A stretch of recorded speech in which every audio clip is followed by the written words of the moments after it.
सर्वमंगल मांगल्ये शिवे सर्वाधिसाधिके शरणे त्र्यंबके गौरी नारायणी नमोस्तुते। शारदीय नवरात्र के पंचम दिवस माता स्कंद देवी के पूजन का विधान है। स्कंद माता की कथा के संदर्भ में आता है कि माता स्कंद भगवान कार्तिकेय जी की माँ हैं।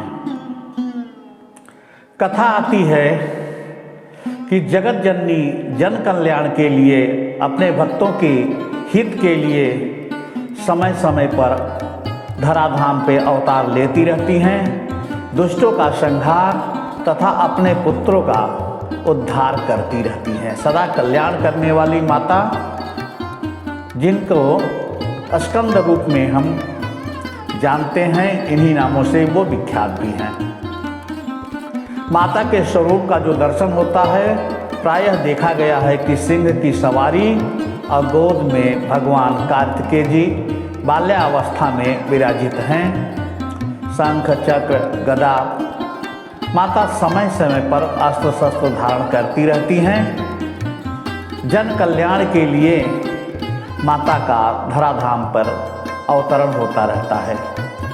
देखिए, जगत जननी जगदम्बा किसी भी रूप में अवतरित हो, उद्देश्य तो यही अपने भक्तों का कल्याण उद्धार। तो हमारा आपका कर्तव्य बनता है कि पांचवें दिवस नवरात्रि के इस पावन अवसर पर माता स्कंद का पूजन करें। देखिए, आदि शक्ति के पूजा के विधानों में रोरी, अक्षत, कुमकुम, तिलक, श्रृंगार के सभी सामान और प्रायः प्रयास ये करें कि लाल वस्तुएं ही चढ़ाएं। दीप प्रज्वलित करें अखंड ज्योति का, यदि आपके पास समय हो, विधान हो और जलाने की स्थिति में आप हों, जैसे यात्रा में हो, कहीं कहीं देश विदेश में हो, संभव नहीं हो पा रहा तो कोई बात नहीं है। नहीं तो अखंड ज्योति यदि आप नवरात्रि भर नहीं जला पाते हैं तो कम से कम कल का दिन यानी पंचम दिवस स्कंद माता को 24 घंटे का अखंड ज्योति दें। निश्चित रूप से यह परम कल्याण का विषय होगा आपके लिए। माता रानी निश्चित रूप से आप और आपके परिवार पर कृपा करेंगे।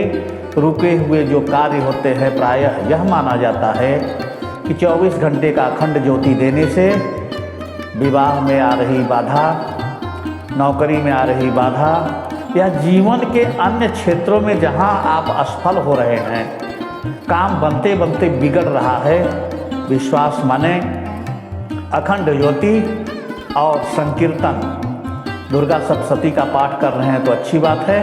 नहीं कर पा रहे हैं, ऐसी अवस्था में हैं कि आप वहाँ वह व्यवस्था नहीं दे पा रहे हैं, सीमा पे हमारे चाहे जवान हो, चाहे यात्रा में हम सब में से कोई भी व्यक्ति हो जो इस तरह का विधि विधान पूर्वक पूजा न कर पाता हो, तो निश्चित रूप से सुबह शाम जब भी अवसर मिले, जय माँ दुर्गे, जय माँ तारा, दयामयी कल्याण करो का कुछ समय तक भजन करें, कीर्तन करें और माता को समर्पण अर्पण जो भी आपको करना है वो लाल वस्तुएं करें तो ज़्यादा अच्छा होगा। वैसे तो माँ भाव की भूखी हैं, वस्तुओं की नहीं। भाव आपका प्रबल हो तो फिर वस्तुओं का कौन सी आवश्यकता महाराज। लेकिन आत्मसंतुष्टि एक बड़ी चीज़ होती है, तो इसके लिए जो भी आपको तिलक, रोरी, चंदन, कुमकुम जो भी करना हो, अच्छत भी हो तो उसको लाल कलर कर दें तो ज़्यादा अच्छा पड़ेगा।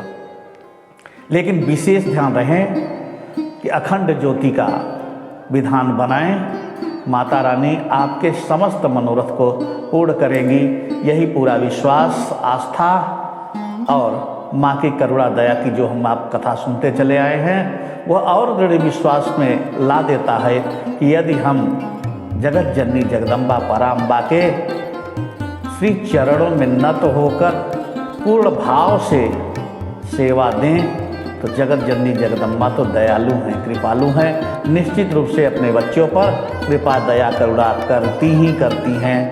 तो इसी के साथ आइए हम और आप माता स्कंद भगवान कार्तिकेय जी को स्मरण करते हैं और जगत जननी जगदम्बा के 5वें दिवस पर पावन दीपोत्सव अखंड ज्योति निश्चित रूप से जलाते हैं ताकि सपरिवार सकुटुंब कल्याण में जीवन जी सके। इन्हीं के साथ जय माता दी।